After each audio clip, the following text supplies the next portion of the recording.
No nanny survived a day with the Millionaire's triplets until a single mom knocked on the door, looking for work. "You are not my mom! Get out!" Tommy's scream ricocheted off the marble kitchen walls as he hurled a frying pan. It hit the wall with a clang, pancake batter splattering across the white paint. "We don't want another nanny! We want our mom!" Danny and Bobby joined in, faces flushed with fury, tears, and syrup. The nanny barely dodged a flying juice box. She dropped her spatula and bolted. "That's it. I am not paid enough for this," she muttered, yanking her bag off the counter and racing to the front door. Slam. Silence for a second. Then Tommy smashed a jar of jam. From the hallway, smoke curled into the air. John Prescott burst into the kitchen, sleeves rolled up, fire extinguisher in hand. "What now?" He stopped short at the chaos. Scorched toast in the oven. Syrup on the floor. 3 defiant 6-year-olds in the middle of destruction. "Who opened the oven?" he barked. No one answered. John was 36, impeccable in the boardroom, unraveling at home. His wife's death had shattered their lives.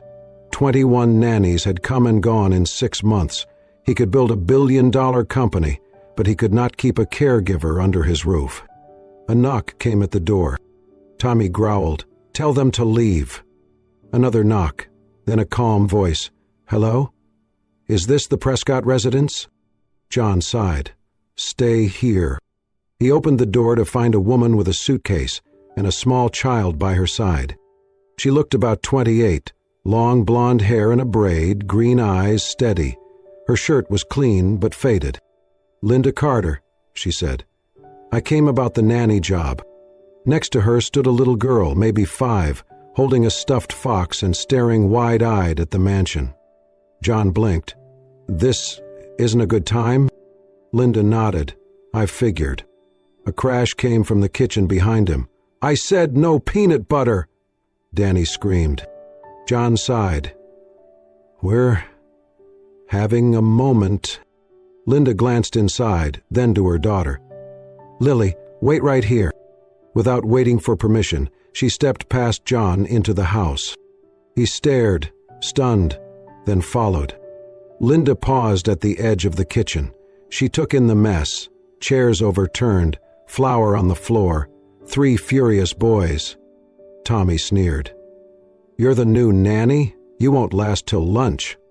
Linda tilted her head. "Maybe, but I'm not here for the money. I'm here because I know what it's like to lose someone." All 3 boys froze. Danny's spoon lowered. Bobby's eyes locked on hers. Linda crouched and picked up shards of a plate. "You guys know how to cause a storm," she said lightly. "That takes serious teamwork." John leaned in the doorway, arms folded. She hadn't raised her voice once. Tommy pointed at a pile of jam. "You know how to clean this?" "Nope," Linda said with a grin. "But I'm good at trying, especially when the mess isn't mine." Bobby snorted. Danny cracked a smile. Linda grabbed a cloth and calmly wiped syrup off the counter like this was the most normal morning in the world. Then she turned to John. "I know what it feels like to have your world fall apart and still have to show up the next day. I won't promise I can fix this, but I won't leave just because it's messy." John studied her. She didn't flinch at the chaos.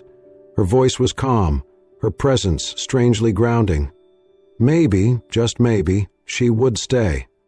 John Prescott sat at his desk in his home office, the late afternoon sun casting long shadows across the mahogany furniture. In front of him was a slim folder marked Carter, Linda.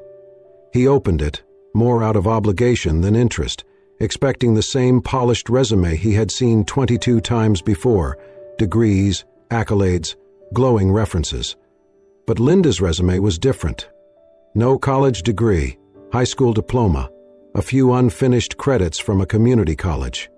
Previous work, waitress, part-time nanny, grocery store clerk. No fancy titles. No glowing recommendation from wealthy families. Just a list of real jobs held by a real person trying to survive. He turned the page. Single mother, daughter, age 5, no known partner. John leaned back in his chair, running a hand through his dark hair, tired. Why would someone with this background even think she stood a chance in his house, in his life? He glanced out the window toward the garden Sarah had planted before the accident. The flowers were overgrown now, wilted, just like everything else. He closed the folder and reached for his phone to call Rebecca and cancel the trial. But it rang before he could touch it. He frowned when he saw the caller ID. His son never called him, not unless it was urgent. He answered immediately. "Tommy?" "He's still here?" Tommy said, his voice suspicious. "Who?" John asked. "The lady with the braid. She's weird. She keeps smiling." John sat up straighter. "Smiling?" "Yeah." "And Bobby's laughing at her singing. It's not even good singing, Dad. It's silly." There was a pause.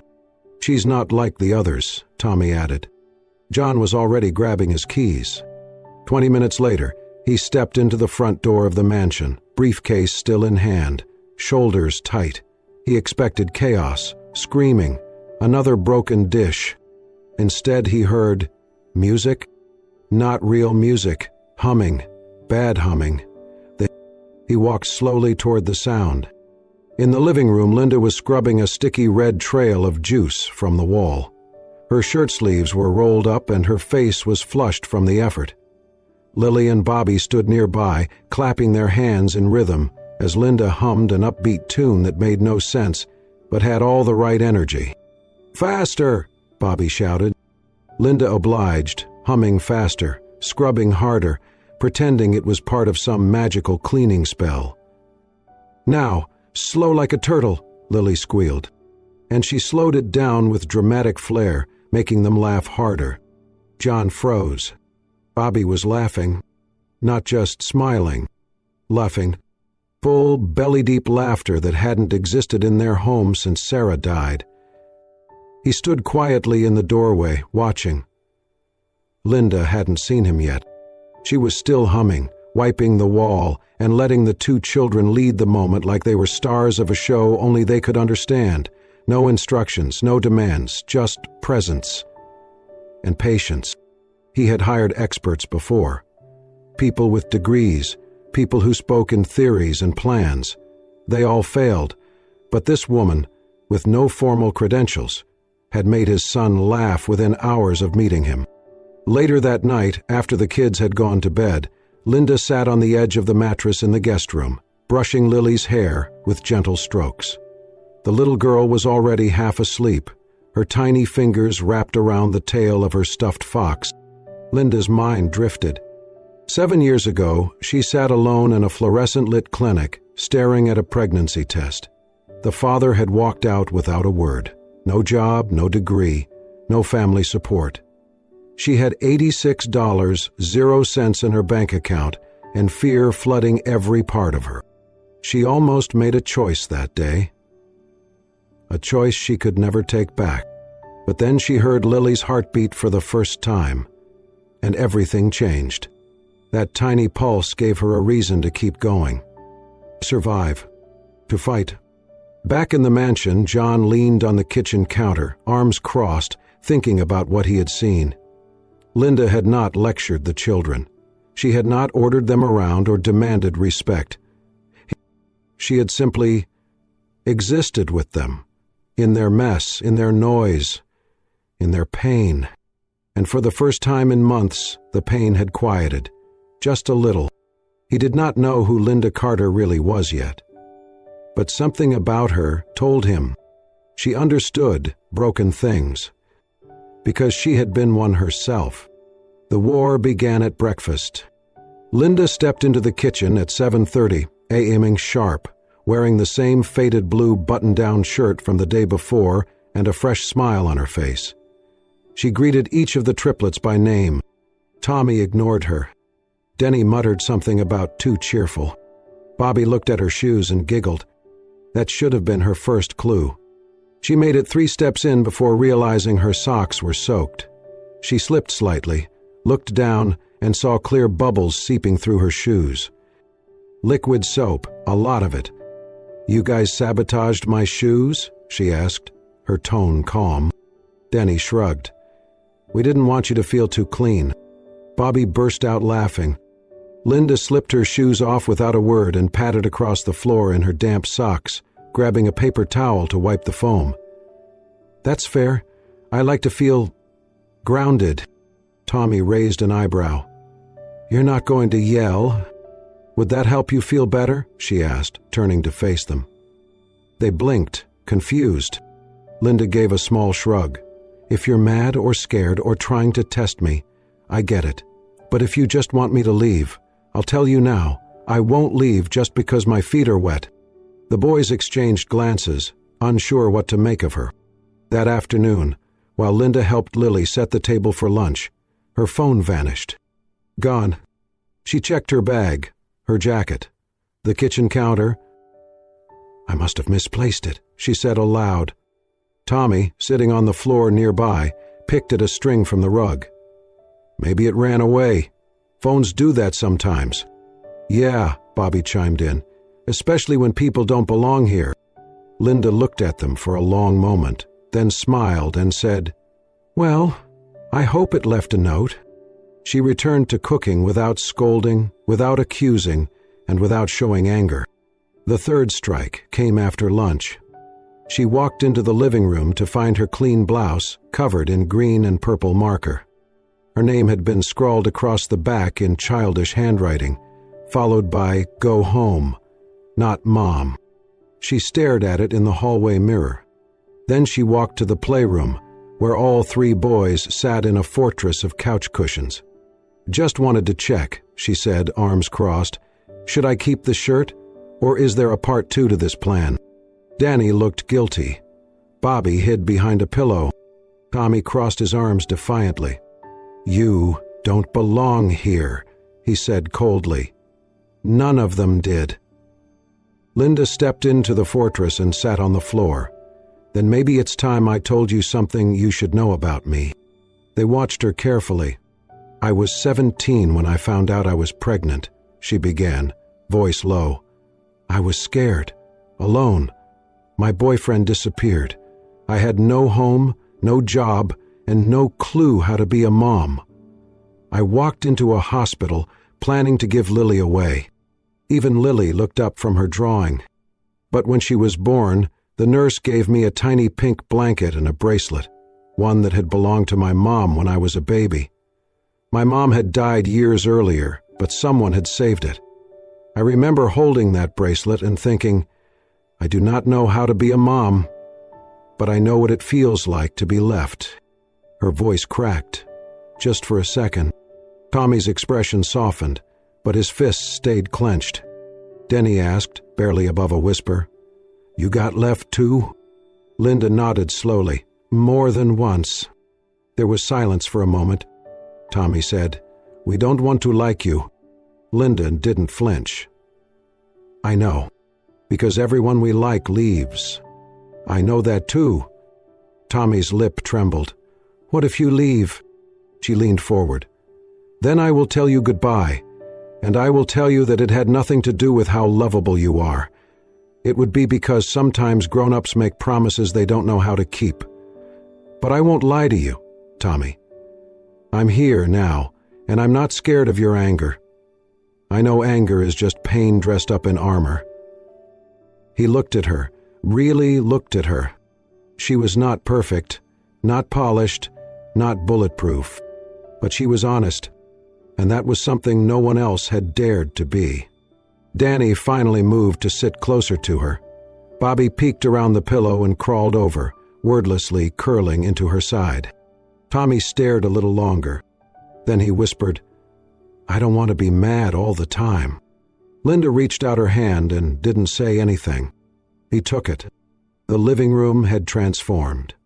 Pillows were stacked like walls, blankets draped over furniture like tents, and stuffed animals lined the perimeter like a team of tiny medics. At the center sat Lily, holding a walkie-talkie made from 2 plastic cups and a piece of yarn. She was giving instructions in her most serious voice. "Tommy, you cover the west wing of sadness. Danny, you stay near the kitchen entrance. Lots of grief traffic there. Bobby, you guard the memory garden." The triplets followed her orders with the solemnity of soldiers. They wore handmade paper badges taped to their shirts. Rescue Squad, Sadness Patrol. Each carried a flashlight and a backpack filled with tissues, candy, and silly faces drawn on index cards. Linda stood quietly at the doorway, arms crossed, watching. She had not suggested this. It was all Lily. Operation Save the Sad Hearts had been her idea. She said the boys needed something more important than rules. They needed purpose. She had told them, "Everyone gets sad, but if you have a job, like making someone laugh or helping them not feel alone, it makes the sadness smaller." The boys, for reasons even they did not understand, listened to her. Linda had stepped back, letting Lily lead. Now, the four of them were crawling through the house with mission cards in their hands. John entered through the side hallway, pausing when he saw the chaos. He opened his mouth to ask what was going on, then noticed Linda's expression. "Don't stop them," she said softly. "They're building something." John watched in silence. Tommy gently guided Lily down a hallway lined with framed photos. He pointed to one. "That's my mom. She used to tickle us right there," he said, pointing to a worn leather couch. "We'd hide behind it during hide and seek, but she always found us." Lily nodded. "She sounds smart." She was, Tommy said, his voice quieter now. Danny joined them. "That's Dad's chair," he added, gesturing toward the armchair by the fireplace. "He never sits in it anymore." "Why not?" Danny shrugged. "Because it still smells like her." Lily didn't say anything. She just reached over and took Bobby's hand. He squeezed it tightly. John leaned against the wall, unseen, a lump forming in his throat. He had not heard them talk about their mother like this in months, and never with such gentleness. When the kids disappeared into another room, chasing down a new sadness alert, John turned to Linda. "Dinner's in an hour," he said. "Stay." It was the first time he had invited her to share a meal, not as staff, but as someone who was slowly, quietly, becoming a part of their family's fragile rhythm. That evening, they all sat around the table. Lily chattered excitedly about their mission. Bobby tried to balance a spoon on his nose. Danny told a knock-knock joke so bad that even Tommy laughed. No one yelled. No one cried. It was the first peaceful dinner in the Prescott house since the accident. Linda sat beside John, helping Lily cut her food. Tommy passed her the salt without being asked. Bobby offered her his last biscuit. After dinner, as the children cleared the table, without being told, John reached for his glass of water and accidentally knocked over the bottle of ketchup. It splattered across the front of his shirt, staining the white cotton with a bright red streak. "Damn it," he muttered under his breath, reaching for a napkin. Before he could touch it, Linda moved gently beside him, dabbing at the stain with a warm, damp cloth she had grabbed from the kitchen. She didn't speak, she didn't smile, she just tended to the mess. John didn't look up at her. He couldn't, because for the first time in months he felt his throat tighten, not from anger, not from exhaustion, but from the rawness of being seen, cared for, not pitied, not managed, but simply cared for. He closed his eyes for a second, pretending it was the sting of the ketchup. But Linda saw the tears gathering in his eyes and said nothing. He just kept wiping, quiet, present, like she had always been there. The power went out just after dinner. A sudden gust of wind rattled the windows, and then darkness. The humming of appliances stopped. The lights flickered once, then died. The entire house fell silent for a moment, before Danny let out a dramatic gasp. "We're all gonna die," he howled. "No, we're not," Tommy countered, though his voice shook slightly. From the hallway, Bobby whispered, "Is this a ghost thing?" Linda appeared, holding a flashlight under her chin, casting shadows across her face. "You know what this means, right?" she said in a spooky, exaggerated voice. "It's officially story time, by flashlight." The boys stared. Lily clapped. "Tell the one about the boy who turned into a pickle." "No, no," Linda said, dramatically flipping the beam toward the ceiling. "Tonight's story is about the haunted fridge that only hummed when it was hungry." The kids screamed in delight. She dropped her voice to a deep, ridiculous growl. Every midnight, it whispered, "Feed me eggs, or I'll eat your socks." Within minutes, the boys and Lily were rolling on the carpet, laughing hysterically as Linda pantomimed the fridge, chasing her around the kitchen with an egg whisk and a sock in its mouth. John watched from the doorway, leaning against the frame. The glow from the flashlight bounced off the walls, as if her silliness were a warm lantern in a cold cave. She had no script, no props, just her voice, her commitment to the bit, and a willingness to be completely ridiculous for the sake of 4 giggling children. After the kids were tucked in, Bobby snuggled up to his stuffed bear, Danny still giggling in his sleep, Tommy clutching his flashlight like a sword, John found Linda in the kitchen. She was sitting at the table with a candle in a glass jar, sipping tea from a chipped mug. The soft glow lit her face gently, catching the corners of her eyes.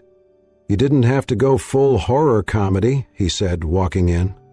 "I figured it was either that or them crying and clinging to the furniture," she replied. "Pickle stories win every time." He smiled, genuinely, and took the seat across from her. For a while they just sat there. No flickering screens, no deadlines, no screaming children. Just stillness. And then he said it. Quietly, like something he hadn't said aloud in a very long time. "She was on her way to buy me a birthday cake." Linda looked up. She insisted on doing it herself, even though the assistant could have handled it. She said it had to be perfect. She never came back. He swallowed hard. "That was the last birthday I ever had." Linda didn't speak. She just listened. John rubbed the bridge of his nose. "And every year since then, I just ignore it. Pretend it's not a date. No cake, no candles, no mention." She reached into the cabinet beside her and pulled out a small box wrapped in recycled newspaper and tied with a shoelace bow. She placed it in front of him. "What's this?" "Open it." He untied the knot slowly. Inside there was a tiny cupcake, slightly lopsided with a smear of uneven frosting. A small tea-light candle was wedged gently in the center. "They made it," Linda said. "All 3 of them. Lily supervised." John looked up, speechless. Linda shrugged. "They told me their dad forgot how to smile on his birthday, so they made him a reason." He didn't say anything for a long time. Then he reached into his pocket, pulled out a lighter, and lit the candle. The tiny flame flickered, dancing in the quiet room. Linda leaned forward slightly. "You don't have to make a wish." He nodded. "I already did." He exhaled and blew out the candle. His face shifted in the dim light. Not just a smile. Something softer, something lighter. "Thank you," he said, voice thick, "for reminding me. I'm still here." Linda didn't say anything. She didn't need to. The candle had said enough. The headline hit the internet like a firestorm. "Billionaire CEO hides behind mystery nanny. With troubled past, children left emotionally unattended." The article was brutal. A local gossip outlet had run an exposé filled with anonymous sources and twisted half-truths.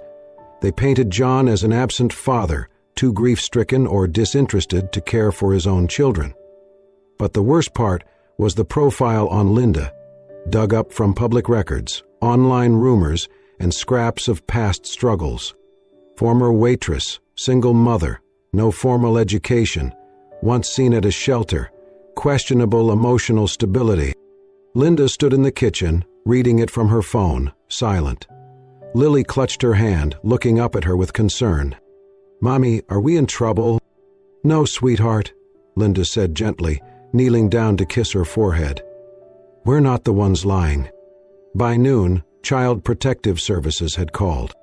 "We'll be conducting a home inspection," the woman said crisply. "Given the public concern, we need to verify the children's well-being." John hung up and stared blankly at the receiver. Then he turned to Linda. "You shouldn't stay," he said quietly. "This could ruin you. That article makes you look like someone who has lived a real life," Linda interrupted, calm but firm. "I've scrubbed floors. I've slept in cars. I've worked 2 jobs and still gone to bed hungry. But I have never hurt a child. And I never will."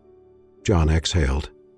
I don't want them coming after Lily." Linda's voice softened, but it didn't lose its strength. "If I ran every time something scared me, Lily wouldn't be here. I kept her. I stayed. And I'm staying now. Not because I need to, but because I want to." That afternoon, Linda gathered the kids at the dining table. "We're going to have visitors tomorrow," she explained gently. "They'll want to see how we live.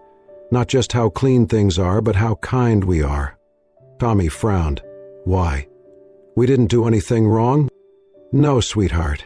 But sometimes people who don't know us make assumptions." Danny crossed his arms. "Are they going to take us away?" John walked in, hearing the question. He knelt beside them. "No one is taking anyone anywhere. We're going to show them the truth." Lily perked up. "Can we make cookies for them?" Linda smiled. "That's a beautiful idea." The next day, when the CPS worker arrived, she found the dining room filled with the scent of fresh-baked cookies, heart-shaped, sprinkled with sugar, iced with the words, "Welcome" and "Thank you" in wobbly letters. The kids led her on a tour of the house themselves. "That's the couch where we read," Bobby said proudly. "Linda always does the funny voices." "Over here's the Sadness Rescue Station," Danny added, pointing to the pillow fort. "And this," Tommy said, opening a drawer, "is our feelings box. We write notes if we're mad or sad, and Linda reads them when we're not ready to talk." The woman, Mrs. Halloway, took quiet notes as she listened. At the end of the visit, as she was zipping her folder closed, Bobby suddenly looked up at her and said, "Before Linda came, we only knew how to yell so people would go away." He glanced at the others, then added, "Now we know how to make cookies, so they'll stay." Mrs. Halloway blinked several times before nodding and saying, "Very special." Later, after she left, the kids scattered to the backyard. John lingered by the doorway, watching Lily kneel in the grass, drawing flowers with sidewalk chalk. He stepped toward her and crouched down. "Hey, Lily." She looked up. "Would you want to draw with me and the boys sometime? Maybe a big picture. Together?" Her eyes widened. Then she smiled and nodded. John reached out and held her tiny hand in his. It was the first time he had done that. No words, just a quiet gesture of belonging. Lyndon stood at the window, watching them. And for the first time since stepping into that house, she felt something more than hope. She felt home. The garden was glowing with late afternoon light, soft golden rays brushing the tops of the roses that Sarah had planted years ago. The lawn was freshly trimmed, the picnic blanket laid out with checkered red and white fabric, and plates filled with peanut butter sandwiches, apple slices, and lemonade cups that wobbled in the breeze. John sat in the middle of it all, a paper crown tilted slightly on his head, surrounded by 4 giggling children and one woman who somehow made the chaos look like magic. "Happy birthday, Daddy!" Bobby shouted, arms raised. "Make a wish," Danny urged. Tommy lit the candle on the lopsided chocolate cake. "No cheating, you have to close your eyes." John chuckled. "You're very strict about this." Linda sat beside him, her smile quiet but full. Lily, bouncing on her knees, handed him the cake. "You get to blow it out with us this year." So he did. All 5 of them leaned in and blew out the candle together. The cheers that followed echoed into the fading light like a promise. After they'd devoured most of the cake and the kids ran off chasing fireflies near the hedges, John stood and walked over to where Linda was folding napkins. He had something in his hand. "Hey," he said softly, "come with me for a second." He led her a few steps away, beneath the climbing ivy by the garden arch, where lanterns flickered gently in the breeze. Then he crouched in front of Lily, who had just wandered back to them, holding a daisy. "Sweetheart," he whispered, holding out a tiny velvet box. "Think you can help me ask your mom something important?" Lily's eyes lit up. "Really?" John nodded. Lily clutched the box carefully and trotted toward Linda with exaggerated grace. "Mama," she said, drawing out the word with drama. "Ba says Ba wants to love both of us forever, and he wants to know, can he?" Linda blinked. Her eyes flickered from Lily's proud grin to the tiny box in her hand. Then John stepped forward, gently taking the box back, and opened it. Inside was a simple, elegant ring, a small diamond, nothing showy. But behind it was a second, thinner gold band with a heart etched on it. "That one's for Lily," John said, "if you both say yes." Linda covered her mouth, overwhelmed. He looked into her eyes, voice steady. "I don't want to just marry you, Linda. I want to be Lily's dad. I want her to know I chose her too, that I'm not just asking for your heart, I'm asking for hers." Tears streamed down her cheeks. "You're not just the woman I've come to love," he continued, his voice cracking slightly. "You're the mother my children already chose, and you're the kind of mother Lily deserves." Lily threw her arms around Linda's waist. "I told you he was good," she whispered. Linda nodded, barely able to speak, and knelt down beside her daughter, wrapping both arms around her. "Yes," she breathed, 1,000 times yes. John slipped the ring on her finger, then gently placed the gold band on Lily's. The boys came running back at that exact moment, slightly out of breath. "What's going on?" Tommy asked. "Did we miss something?" Bobby added. Danny looked at Linda's hand. "Wait, is that what I think it is?" Lily held up her own little hand proudly. "Dad proposed to both of us." Tommy grinned wide. "Finally!" Bobby clapped. "Can we be ring bearers and cake testers?" Linda laughed through her tears. Yes, yes, and yes. And under the golden sky, the Prescott family, once broken, now whole, sat back down on the grass, together. No one spoke of what they had lost, only what they had found. 3 years later, the Prescott estate no longer felt like a mansion, it felt like home. In a bright building on the edge of the property, decorated with children's drawings and shelves filled with books, the Heart Home Center welcomed its newest group of visitors.